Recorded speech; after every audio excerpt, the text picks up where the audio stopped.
My name is Jeff Streeter, and it's my great pleasure to offer words of introduction to Mingled Voices 8.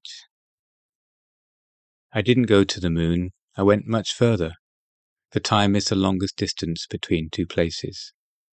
These words from Tennessee Williams seem applicable to many of the finest poems in Mingled Voices 8. The theme of the competition this year was space, but many of the poets also explored the passage of time.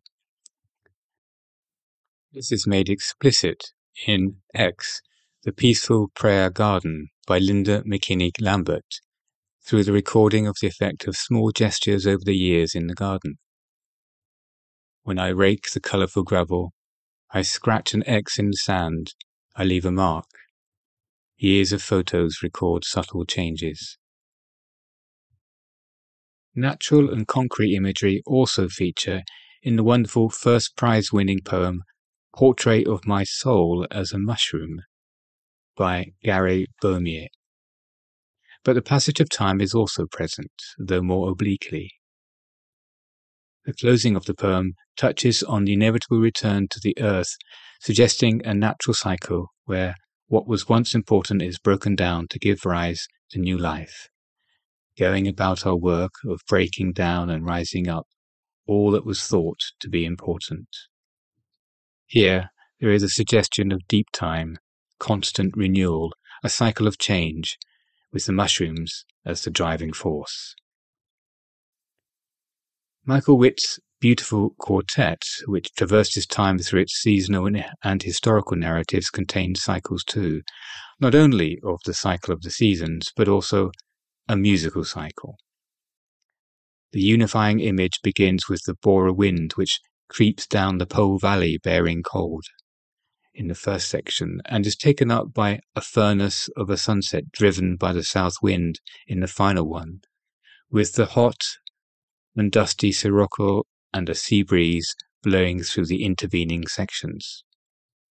Indeed, themes of resilience, transformation, and the passage of time reverberate throughout the anthology. There is, for example, the evocative portrayal of historical events in 1368 AD by Rena Ong. The poem opens with the golden orb of a mooncake which explodes on the poet's tongue. This very physical, sensory experience gives way to reflections on the transitions of history.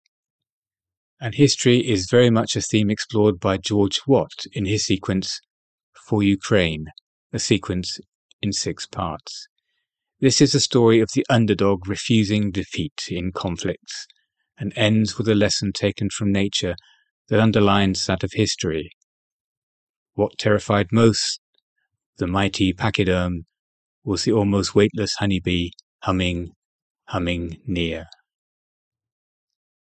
Then there are the poignant reflections on personal growth in Palm to Words and Clay by Anna Querscher Thomas. Here, alternative ways of registering the passage of time come to the fore. Measure my life in stopped clocks, you said, by the space between the letters in a history book. Here, the cracks of history allow some kind of time travel in the form of something to be remembered between the letters of a book for safekeeping.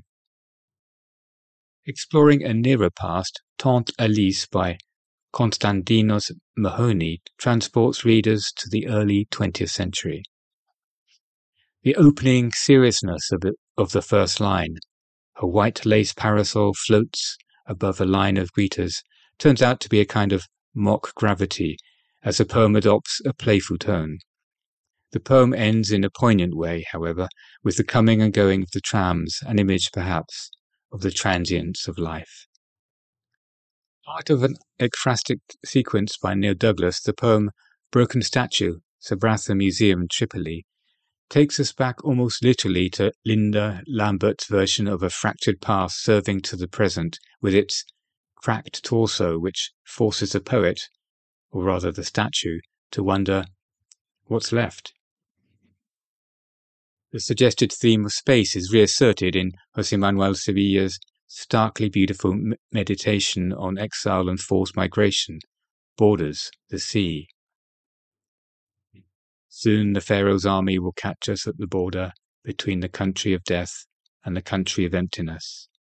But even there, time reasserts itself in the future tense. Far away, my steps faded away. I had never put together the words, today I will have 2 lives. While many of the poems in this cracking anthology take us vast distances, many of the best do indeed travel much further than the moon. I hope you will get as much pleasure as I did from reading their many varied journeys through deep history and distant eras. Thank you.